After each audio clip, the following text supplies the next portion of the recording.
ये भी बता दिया कौन सा न्यूज़पेपर पढ़ना है, बट पढ़ना कैसे है ये कौन बताएगा? Things that you have to remember while decoding editorial. पूरा न्यूज़पेपर नहीं पढ़ा जा रहा है तो 4 आर्टिकल्स पढ़िए। अगर आपको ये समझ में आ गया तो मतलब क्लियर है, ट्रांसलेशन की जरूरत ही नहीं है।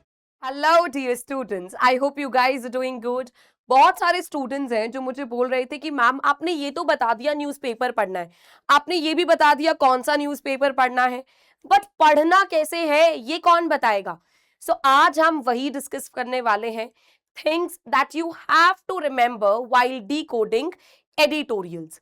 मैंने आपको बताया है अगर आपको अपनी इंग्लिश इंप्रूव करनी है तो आपको रीडिंग करनी होगी, as it is considered one of the most efficient methods to improve your English proficiency. और जब आप न्यूज़पेपर पढ़ते हैं आपको अलाइन करना है अपने करंट प्रोफिशिएंसी लेवल से। इसके साथ साथ आप द हिंदू पढ़ सकते हैं, इंडियन एक्सप्रेस पढ़ सकते हैं, times of India, Hindustan times. पूरा न्यूज़पेपर नहीं पढ़ा जा रहा है तो 4 आर्टिकल्स पढ़िए एडिटोरियल, एक्सप्लेन्ड या द वर्ल्ड अफेयर सेक्शन से। ये भी हमने डिस्कस किया। और अब हम जानेंगे कौन सी चीजें हैं जो आपको ध्यान रखनी है जब आप एडिटोरियल्स रीड कर रहे हैं। सबसे पहले जब भी आप रीड करें हमेशा स्ट्रक्चर का ध्यान रखिए। बहुत सारे बच्चे स्ट्रक्चर को लेकर बहुत कंफ्यूज हो जाते हैं, जो नहीं होना चाहिए। While reading the first time track करिए इशू क्या है, किस चीज के बारे में डिस्कस किया गया है, क्या टॉपिक है। उसके बाद आपके जो राइटर है उनका क्या स्टैंड है, क्या वो उसको सपोर्ट करते हैं, उसको अपोज करते हैं या बैलेंस्ड है। Next, what is the problem being highlighted, क्या प्रॉब्लम हाईलाइट की गई है, ये भी बहुत इंपॉर्टेंट है। नेक्स्ट, व्हाट सॉल्यूशन और डायरेक्शन इज सजेस्टेड, क्या सॉल्यूशन, डायरेक्शन, वे थ्रू है जो पैसेज में सजेस्ट किया गया है। Think in this pattern, issue क्या है, ऑथर की पोजीशन क्या है, क्या रीजनिंग मेंशन्ड है और क्या इंप्लीकेशंस है, क्या वे थ्रू है। अगर आपको स्ट्रक्चर समझ में आ गया है तो आपको एडिटोरियल भी समझ में आ जाएगा। अब नेक्स्ट इंपॉर्टेंट चीज, हमेशा थीसिस सेंटेंस समझने की कोशिश करिए। एक एडिटोरियल के अंदर एक बैकबोन आइडिया होता है जो आपको इंट्रोडक्शन में भी मिल सकता है, कंक्लूजन में भी मिल सकता है। उसको ढूंढिए, आइडेंटिफाई करिए और अपने आप से पूछिए, if I had to reduce this to one sentence, वो एक सेंटेंस क्या रहने वाला है। नेक्स्ट, जब भी आप एडिटोरियल को रीड करें उसको पैराग्राफ्स में ऐसे मत बांटिए, ये पैराग्राफ 1 है, ये पैराग्राफ 2 है। नहीं, मैंने हमेशा बोला है मैपिंग करिए, अंडरलाइन करते हुए जाइए, राइट। तो आपको उसे डिस्ट्रीब्यूट करना है। अच्छा, पैराग्राफ 1 में प्रॉब्लम्स है, पैराग्राफ 2 में एविडेंस है, डेटा है, पैराग्राफ 3 में एक्सप्लेनेशन है, कॉजेज है, पैराग्राफ 4 में क्रिटिक है, कंपैरिजन है और लास्ट में कंक्लूजन है, सजेशन है। अगर आप ऐसे उसको डिवाइड करेंगे तो आप अपने एडिटोरियल को भी मैप कर पाएंगे और आपको ध्यान रहेगा कौन सी डिटेल कहां पर कैसे मेंशन्ड है, जो आपके एडिटोरियल को सिंप्लीफाई कर देगा। Next, track the argument signals, this is very very important. मैंने आपको बताया है लेटर्स मिलके वर्ड्स बनाते हैं, वर्ड्स मिलके सेंटेंसेस बनाते हैं, बहुत सारे सेंटेंसेस बहुत सारे आइडियाज बताते हैं, सेंटेंसेस मिलकर पैराग्राफ बनाएंगे, पैराग्राफ में बहुत सारे आइडियाज होंगे। अब वो आइडियाज कोहेरेंट लगे, हमारे पास आते हैं ट्रांजिशन वर्ड्स जो साइन पोस्ट की तरह काम करते हैं। तो अगर आपके पास ट्रांजिशन वर्ड्स आ रहे हैं उसका ध्यान रखो, जैसे हाउ एवर, ऑल दो, बट, ये शिफ्ट बताते हैं आर्ग्यूमेंट में। Therefore, thus, ये कंक्लूजन बताते हैं। फॉर इंस्टेंस यहां पर एविडेंस होगा, on the contrary, on the other hand, unlike, यहां पर काउंटर व्यू प्रेजेंट होगा। These are more important than vocabulary, क्योंकि ये आपको समझाते हैं कि आपकी आर्ग्यूमेंट किस तरफ जा रही है। नेक्स्ट,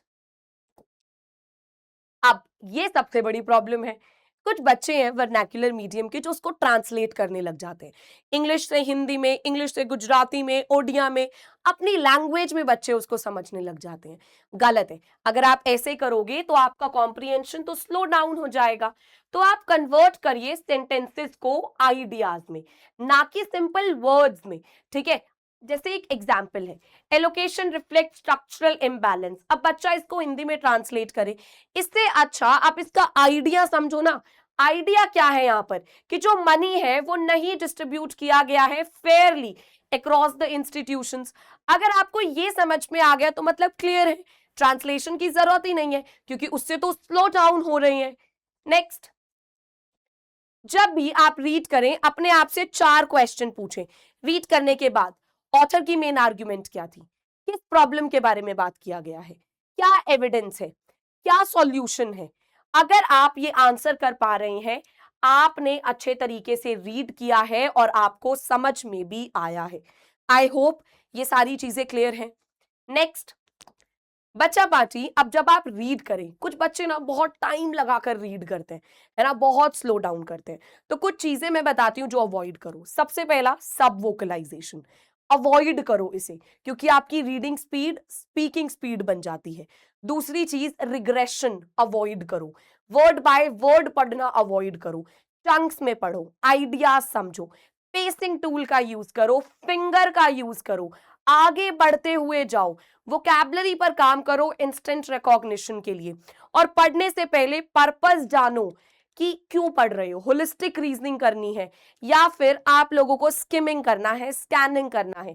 अगर आपको पर्पस भी पता है तो भी हो जाएगा। स्पीड रीडिंग का मतलब ये नहीं है जल्दी जल्दी पढ़ना, स्पीड रीडिंग का मतलब है जल्दी जल्दी समझना। जितना जल्दी आप समझेंगे उतना जल्दी आप एग्जाम में भी क्वेश्चंस कर पाएंगे रिलेटेड टू रीडिंग कॉम्प्रिहेंशन। ये कुछ टिप्स एंड ट्रिक्स याद रखना। अब ये हमारा टेलीग्राम चैनल है, आप लोगों को पता है, इंग्लिश बाय निकिता PW। यहाँ पर मैं हर हफ्ते वीकली गोल्स ऐड करती हूँ स्टूडेंट्स के लिए, ताकि वो अपनी इंग्लिश प्रिपरेशन को ट्रैक कर सके। यहाँ पर मैं रीडिंग लिस्ट जिसके अंदर लिंक्स प्रोवाइड करती हूँ, वीडियोस भी, इसके साथ साथ कुछ वोकैबुलरी के लिए भी मैं यहाँ पर प्रोवाइड करती हूँ। डिफिकल्ट वर्ड्स हो गए, फ्रेजल वर्ब्स हो गए, इडियम्स एंड फ्रेजेस हो गए, जो आपको एक हफ्ते में पढ़ने हैं और याद करने हैं। जो भी वोकैबुलरी दी जाती है वो डेली बेसिस पर रीड करो, एक्टिव रिकॉल करो, उसको डेली कॉन्वर्जेशंस में अकोमोडेट करो। रीडिंग के लिए सैटरडे संडे को 2 घंटे एक्स्ट्रा निकालो and that would be all. अगर आपको अपनी इंग्लिश को इंप्रूव करना है then this is high time. शुरू हो जाइए, और इंग्लिश को इंप्रूव करने का बेस्ट मेथड है reading. Make sure you people are reading diversified sources. That is going to be all. अगर आपको यहाँ पर कोई भी डाउट है, कोई भी क्वेश्चन है, feel free to put that in the comment section, the team will get back to you. Till then, editorials पढ़ो। Happy reading.